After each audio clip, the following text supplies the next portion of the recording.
When I first found out I was pregnant, I didn't, really believe it.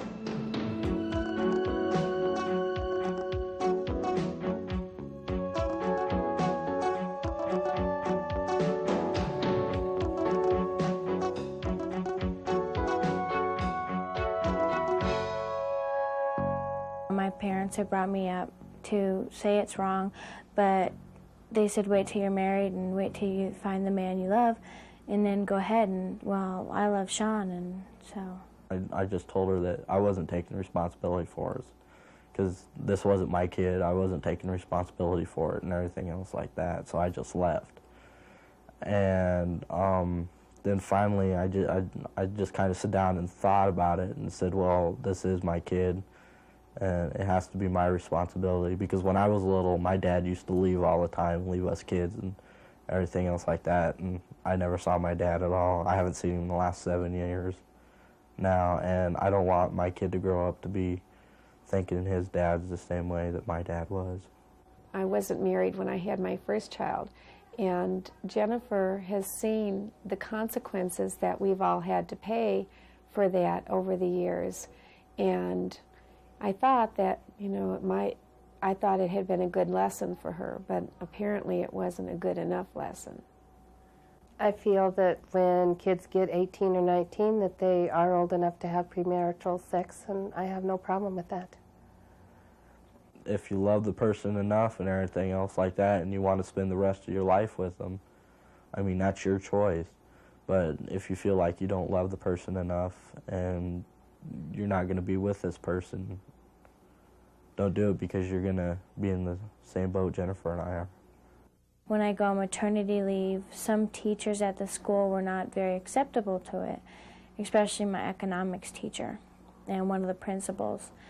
My economics teacher told me if I missed another day of class that he would hold my diploma, and you need economics to graduate. And the assistant principal said that I had a choice between graduating and having this baby. I said, well, how can I help having this baby? When this baby comes, It's not going to wait for graduation. The guys that are on the football team and all that, they're the ones, well, we told you so. We want to get the baby baptized. And that's another thing we're having to deal with, because both parents have to be there. And they don't downgrade you, they just look like they do in their eyes, like you've committed a sin and you're going to pay for it in hell and all this. But, like I said before, everybody sins, everybody makes mistakes. Before this, I'd run around and I wouldn't come home until late at night, 1, 2, 3 o'clock in the morning. I'd be out partying all the time. And now I know that I have responsibilities, that I'm going to have a big responsibility when the baby's born. I have a responsibility to be by Jennifer's side when she needs me and to be there for her. And then I know I have responsibilities to help my parents and go to work so this baby can have a nice life. I work at Taco Bell for 2 or 3 days a week, and, I do make money, but I have to put it all away for the baby, and that's another thing that's frustrating right now, is I can't do what I want with my money anymore. My only concern with Sean is the fact that their religious beliefs aren't as strong as ours are. And at one point in time, I was really upset because he seemed to have a negative influence on Jennifer's religious beliefs. Do you think God approves of premarital sex? I feel he does. Why? Why do you think that? Well, because he allows us to have babies, and so we can grow and become better people, and try to teach them in the right way, and to teach them about God and about life too. So I feel it's kind of our role in life is part of that, of having sex or whatever through our lifetime, and so I don't feel that there's anything bad into it. What do you think about God now? I know he did this for a reason, and it was a good reason. And, you know, he's telling me, Jenny, it's okay. Blame lays on both of us because both of us were, just like the saying goes, you play, you pay.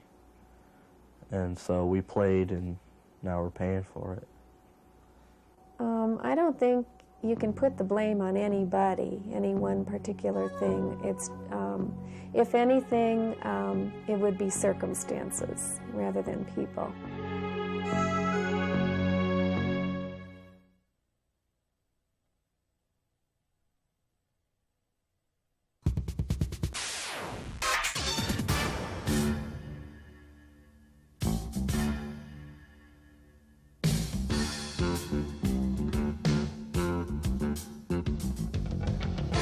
Some of the R-rated movies I like because they're really neat, and it's like showing what really happens. What kind of movies do you like to watch? Like with movies with a lot of violence and guns and all that stuff. What is it about those that you like so much? I don't know. I find them more entertaining than some others. No kids under 17 are supposed to be allowed to rent rated R movies. We have a program in our computer which brings up a flashing red note that lets us know that this movie is rated R. Then we look at the renter's age. If they're renting off their parents' card or if they have their parents' card, then what we do is go ahead and ask them their age, ask them to see identification to make sure that they are old enough to rent the rated R movie. If there's not very much cussing, there's not that much violence, and my parents say it's okay. They think I'm fine with the violence and language because it's like nothing I've seen or haven't seen before. The only reason we do this and we go to this extreme is because parents have been so concerned in calling in and making sure that their children do not rent rated R movies. I think as your parents see that you're ready to deal with these things, I think they're fine. My dad would buy them for me. Did he have any sort of say as to which ones you could watch and which ones you couldn't watch? No. I just asked him and he bought them for me. He wouldn't say nothing. Most of the parents that come in with their kids and they rent rated R movies, and these are movies that they are going to allow their children to rent, just that the parents usually came in to either pay for them or to give the card.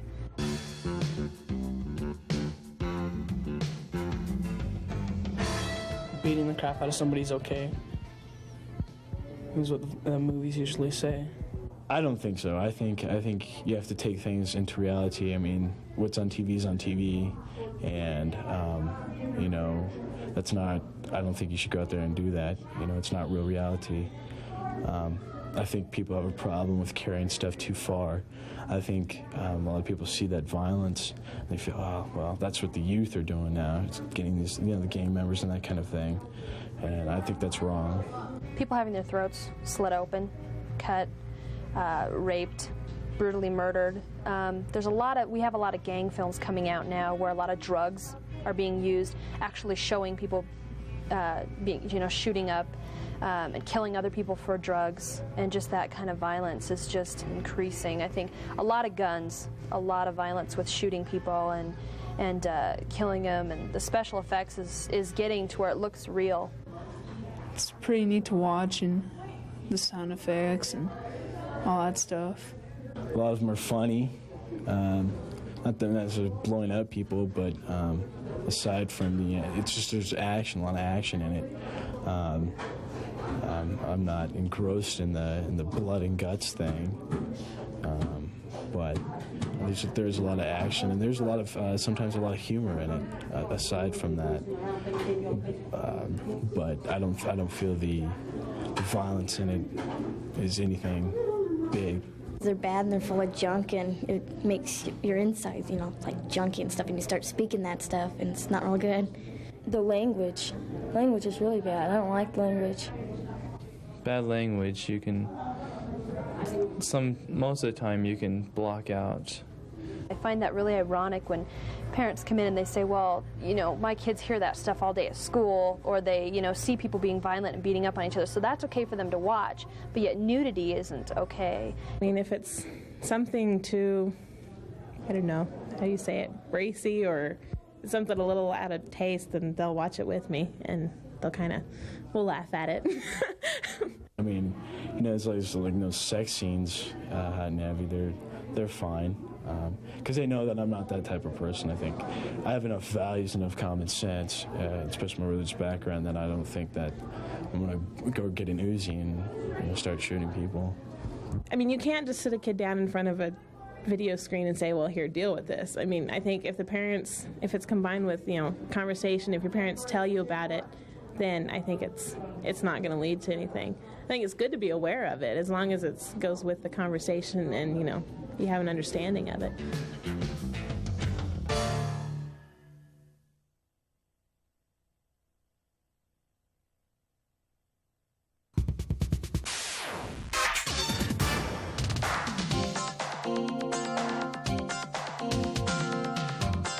A monk? A monk? A monk? They lived in monasteries in China, invented cappuccino. They're Buddhist, I think. People lived in England and they studied a lot. Oh, geez, history lesson. The Bible and stuff, and I think they're not allowed to talk. Isn't it one of those little bald guys that run around in those little brown linen dress things? Isn't it someone that has no sexual life or something like that? And he dedicates his life to the Lord and spends his life in silence.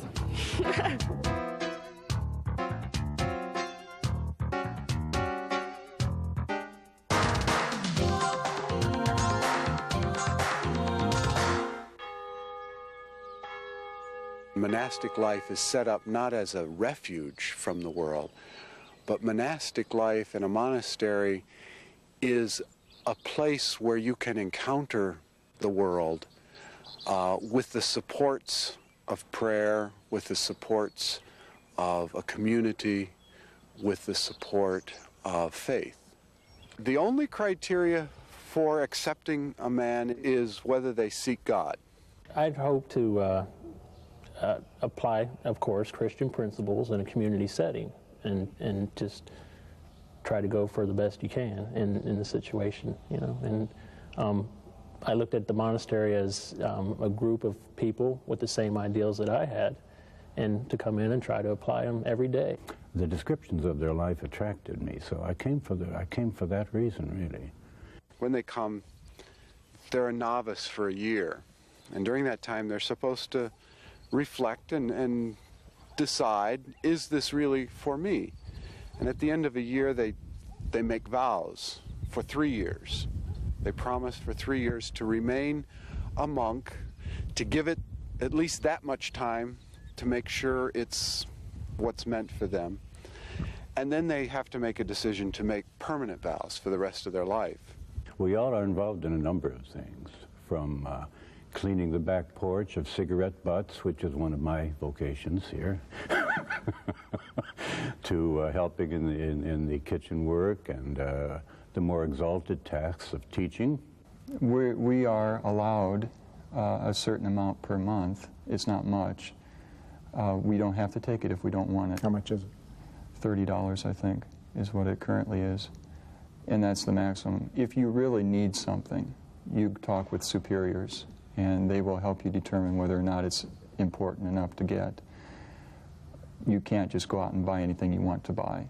It isn't that we don't miss women or wives or families or all the things that most people come to expect in their life and look forward to. But we see that there is a deeper reality that even husbands and wives come to realize, I'm pretty sure eventually, that the quest for God is more compelling than the quest even for human intimacy and fulfillment, sexual fulfillment. We come to this church 4 or 5 times each day.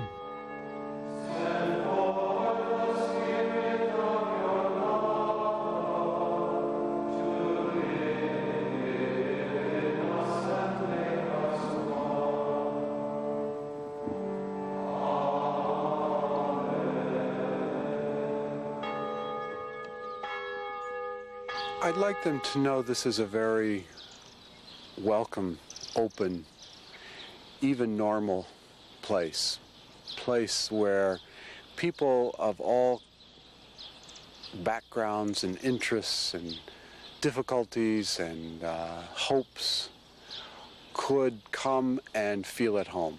Brother Jerome, the most important question, what do you wear under the robe? As stated in our rule, we're supposed to wear cut-off sweatpants and a t-shirt underneath our habit, so that's trying to be obedient in all things. That's exactly what I wear. I don't think I've ever been unhappy a single day in my 61 years in the monastery.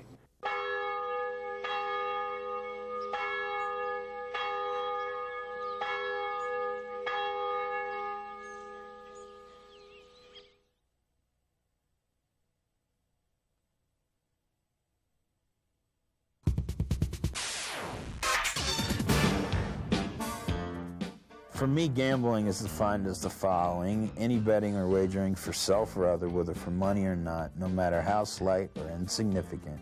That includes the stock market, commodities and options, raffle tickets, lottery tickets, flipping a coin or entering a sports pool. Bingo is gambling, yes it is. It's whether you can go without it is the major issue. Because I know as for myself as a compulsive gambler, I could never go without it. My brother-in-law asked me to, one Saturday, if I'd go to the matinee at the dog track. So I went to the matinee and I happened to pick I bet, but I didn't bet. He placed a bet for me.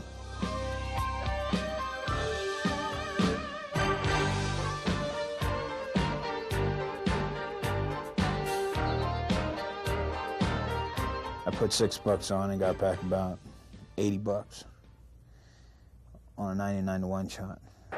When I went to my first sophomore year in high school, I did some sport betting when I was just turned 16, getting ready to turn 17.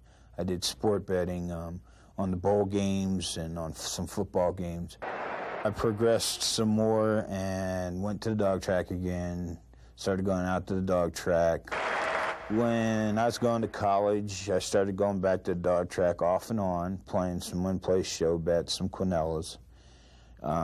It got a little bit worse at the time. I really don't believe I was a compulsive gambler. I was going out three times to start with again, and then all of a sudden it was 5 times a week, taking $400 or $500 with me at a pop. Then after I did that, I started calling in. I was foreman at where I worked at the time, and I'd call in sick.